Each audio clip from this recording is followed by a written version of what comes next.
folks, Aaron here. Welcome back to another anime review. Today we're looking at a semi-older show, but it's not that old.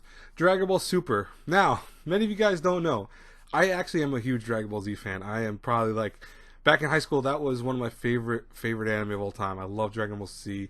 I had like tons of my friends that were better inclined to draw things. I had them draw, like, for example, Super Saiyan Goku or even Trunks, because I used to love Trunks. I loved everything about it. I had someone draw Bulma because Bulma I had a big crush on when I was younger. Bulma was probably one of my waifu of that time period. And then, as Bulma's character changed, I kind of like all over the place with it. Like, sometimes I liked her, and then sometimes I was like, meh. But Dragon Ball Z, I loved. Now, Dragon Ball original, I have a love-hate relationship with. I love the concept of Dragon Ball. The Dragon Ball, without Dragon Ball, you wouldn't have Dragon Ball Z, obviously. But I love the adventure aspects of it. I loved how the story was a lot of fun. I loved Goku's character initially was a lot of fun too. And I did like some of the side characters. Like, I loved Yamcha's introduction. I loved Bulma's introduction, etc. But my biggest issue with Dragon Ball is just it never resonated with me that much. Like, I watched it maybe significantly after all of that. Like, I watched actually originally Dragon Ball Z. I think most people, let's be real, most people seen Dragon Ball Z before Dragon Ball. But I watched Dragon Ball significantly after all those shows. Like, I didn't even watch it right after Z. I watched it way later when I was older already. And I don't know, maybe it's just that because I'm like, there's a lot of stuff that doesn't age well in Dragon Ball, I think, personally. Like, Dragon Ball has some cool stuff, like I said before, but it's not one of those shows that ages particularly amazingly well. And then there's Dragon Ball GT, which I know everyone hates. Personally, I don't dislike Dragon Ball GT. I like some of the concepts of Dragon Ball GT. I love the main story. I loved how they bring back the adventure element that's kind of lost in Dragon Ball Z, because if you be real, Dragon Ball Z is like a who's the villain of the week kind of concept, in terms of arcs and stuff like that. And then you have Dragon Ball GT, which brings back the concepts of the original one by having Goku as a child now, and Pam is his granddaughter, and Trunks, teenage Trunks at least. They're all going out on an adventure, and they're trying to find the means of bringing back Goku's original age and stuff like that. So I kind of like that. I love the adventure elements, and I did love the baby arc. I thought that was really cool, and I loved some of the enemies. Super Shenron was really badass, but I also feel like that show ended in a very lackluster way, and I also feel like it just didn't do enough for the Dragon Ball's like franchise in general. So I don't particularly love GT, but I do like it. I don't think it's as bad as everyone thinks it is. And then there's Dragon Ball Super, which definitely has had a mixed reaction in the community world. Some people love Dragon Ball Super. Some people hate it. Why does it sound familiar? It sounds like GT. Let's be real. It sounds exactly like GT. There are people that I've talked to in the community that are super diehard fans of Super, and there's some people I've talked to that say that Super is the worst thing to come out from Dragon Ball besides GT. Personally, I'm on the fence. Like, I'll say this right now. Super does a lot right. Let's talk about why Super does things right. So Super, by the way, pretends like GT never existed. There's no, Goku going back in time in terms of age because of Emperor Pilov's stupid wish. There's none of that. Instead, Goku is trying to find this kind of normal life now because everything's done. The Buu Saga's finished. All the villains have been taken care of. So Chi-Chi has been on Goku's behind to get this normal life. Try to become a farmer. Try to just eke out the living that a normal person has. It sounds weird because you're like, he's a Saiyan. He shouldn't be eking out a meager existence, but that's what it is. So it starts off that way. Quickly, though, things diverge into, new enemies start popping up, and Goku now has to train his body up again. He has to, start getting ready for a bigger fight. Various characters from the concepts of Dragon Ball Z and even Dragon Ball come up. Emperor Pilaf comes back again, but he's not put into the same role that he was in GT or even before then. It's, like more of a comical relief character than he's put into. But one thing I loved about it was that it did have that adventure feel. It felt like it was an adventure, a new adventure. And I did like the adventure it started off on. And then it became a little bit more about the Tournament of Power, which I'll talk about in a little while. Which the Tournament of Power was like the last arc, the big arc of this 121 episode series. But I will say this. Dragon Ball Super does things right in terms of, just besides the adventure element, it does in terms of characters. There's a lot of cool characters. Hit, for example, is one of the best things to come out of Dragon Ball just in general. By the way, if you don't know who it is and you're new to Dragon Ball, he is a assassin who is able to skip time or manipulate time. So it looks like he's moving super fast when there's actually a thing behind it. I love his character. I think he's one of the most badass, not Saiyan characters out there, which is really very rare for me to say of the series. And I apologize, but I think I just burped, and I do apologize for that. But anyways, if my audio didn't pick it up, cool. If it did, I'm sorry. That happens when you just drink soda before doing a recording. Don't do that. Anyways, skipping ahead out of embarrassment. And I loved, for example, Jiren. Now, let's talk about Jiren real fast. Jiren, definitely is a character that people either love or hate. He's probably one of the biggest, I want to say, turning points of people's admiration for Dragon Ball Super. Some people will say that Jiren is the best thing to come out of Dragon Ball in a long time, besides Hit. Because, I mean, I haven't met anyone that hates Hit. And you shouldn't hate it. If you hate Hit, we have to talk. Talk in the comments. Tell me why you hate Hit. I'm very curious. I'm going to defend Kit till like nonstop because he's one of the coolest characters. But I'll listen to you.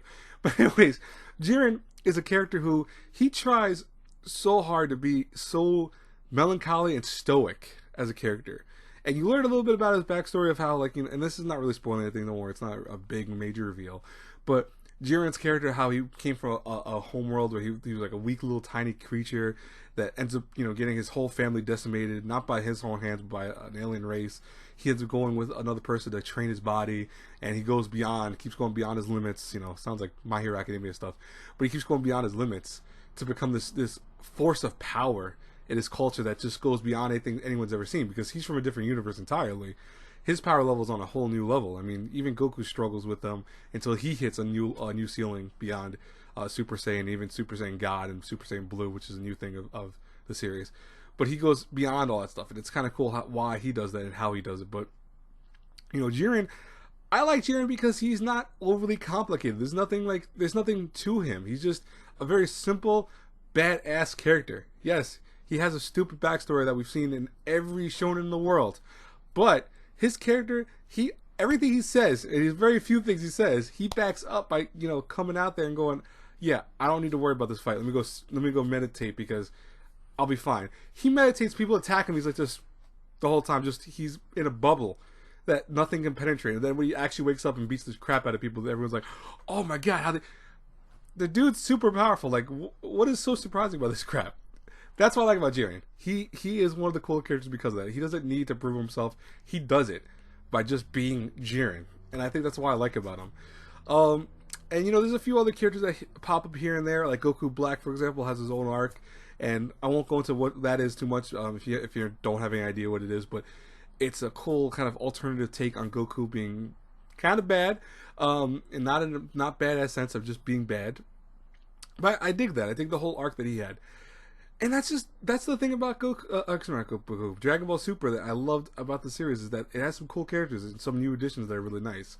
Animation-wise, animation's hit or miss. Sometimes Dragon Ball Super looks amazing. Some of the fights, especially like during the Goku Black saga or even the Tournament of Power, look incredible.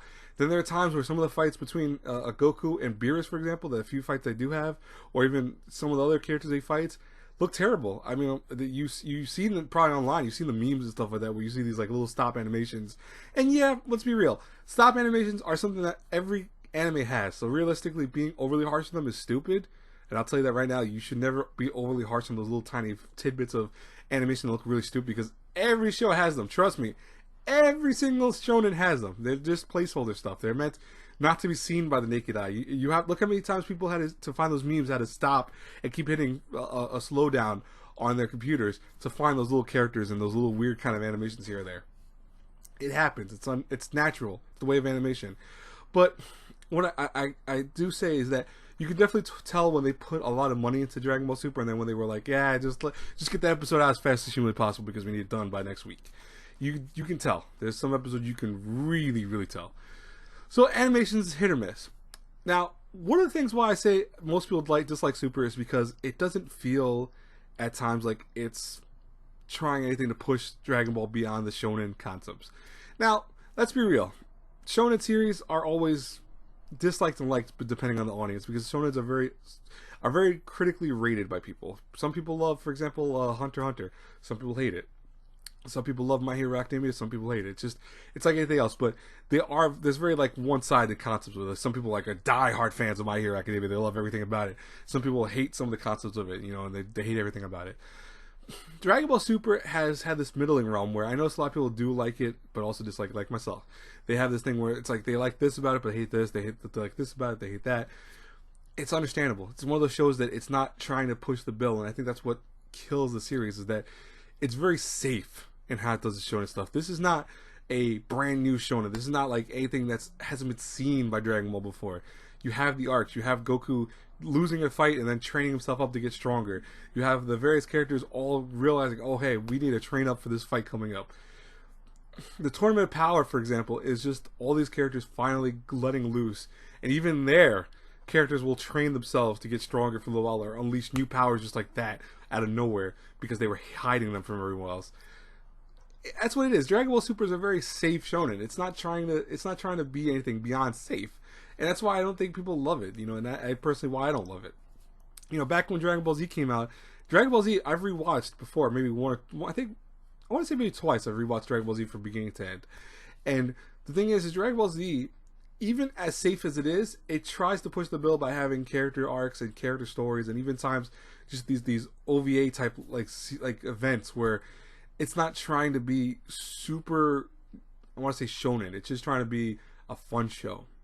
And what I mean by that is also, in case you really don't understand what I'm saying by that, is if you notice a lot of shonen stuff is always about the concept of a character starting off weak, becoming more powerful as time goes by having an adventure and kind of growing as a character and maturity, etc. That's the shonen theme.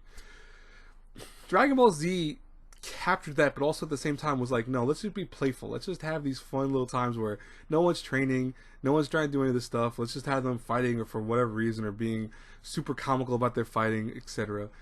That's what it did. And it pushed the bill because back then you didn't see a lot of that. You always saw the shonen typical stuff. Like, if you watch Inuyasha, for example, which is slightly after Dragon Ball Z, Inuyasha was very shonen-esque because it's just an adventure. The whole thing's an adventure. It's never trying to be anything different but an adventure with the romance element thrown into it. And then even Ranma. Ranma, back before any of these shows, was a series that was goofy. It was fun. It was also a shonen because it's trying to be a shonen. It's not trying to be a diehard shonen, but it is trying to be a shonen at heart. Shonen is always one of those things that I will always have this feeling that it needs to change as a medium, as a genre. It needs to change. Because shonen can be so much more. Jujutsu Kaisen, by the way, right now, it's a phenomenal show. I love the manga, I love the anime. I'm far behind with the manga because I wanted to watch the anime, but I loved both of the concepts of it. And I'm still watching it right now because I'm kind of far behind, unfortunately. I was watching other stuff from my reviews and stuff like that for work. But Jujutsu Kaisen does something by having these characters never feel like your atypical shonen characters. Yes, it is a shonen theme story. It's a concept of a character becoming weak, or starting off weak, becoming strong. But it's not about like, oh, let's just all be all playful and have these great adventures. No, there's some serious drama. There's some characters that possibly die in the story. There are characters that suffer because someone's weakness or someone's ignorance goes beyond the limits of what they should be doing.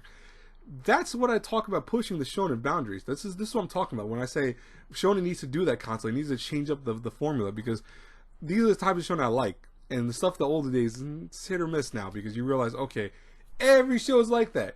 Every show can be compared to Hunter x Hunter. Every show can be compared to Dragon Ball.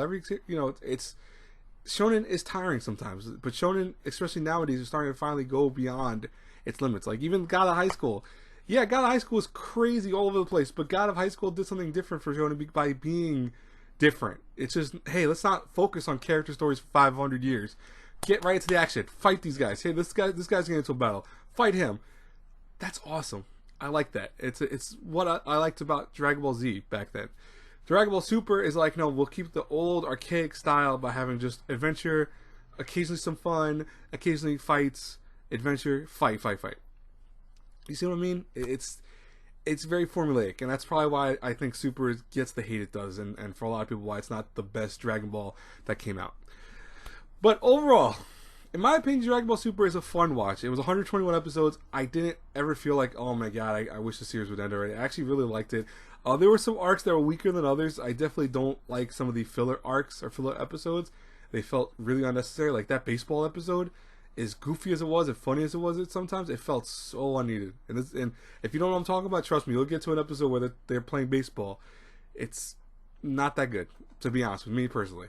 But overall, I like Dragon Ball Super. I think it did its job. And that's why if I had to review Dragon Ball Super between an A through F, I'm going to give Dragon Ball Super a B-. I actually think it deserves a B-. Yes, it's not great. The Tournament Power Arc is hit or miss here and there. But there's a lot of stuff that I liked more about Super than I disliked about it. So I'm going to definitely think that if you want a good, I want to say just continuous to Dragon Ball without having to be GT, because GT is really not a canon story, even though they do, like I said, bring some. I mean, I said this, and this is my like fifth take of this review, by the way. I think I said it in one of the older takes, and I apologize but if I missed it completely. But they do bring some concepts of GT back in Super, like some of the characters that do appear in GT will appear in Super. They just don't do it like nonstop with like certain things, and they also don't have it where it's the time gap that's, you know, you see an older Go Tanks or you see an older Trunks, you see them still being kids. But I like that because they don't shy away from GT existing. Like, it's like they know they existed and knows it's not canon, but they know people like some concept of GT, so they bring some of it back. Like, for example, Pam comes back as a Gohan and Vidal's daughter, so she is there. It's just that she's a baby. She's not like the adult that we see her. Oh, not even a real adult, but she's a teenager. We see her GT. She's a baby right now.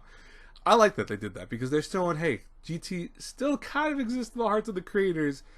It's just, you know, we don't want to redo GT. We don't want people to say, okay, this is GT again. No, this is his own thing, which is something I did like about Dragon Ball Super. But what were your guys' opinions on Dragon Ball Super? I talked long enough about it. Let me know in the comments below. As always, guys and girls, if you like the review, please make sure to check out my Patreon, you know, to kind of help the channel out, to help other people out, etc. And make sure to subscribe and hit notifications, all that jazz. I will talk to you later until I pass across again in the next review, everyone. God bless you all. Bye-bye.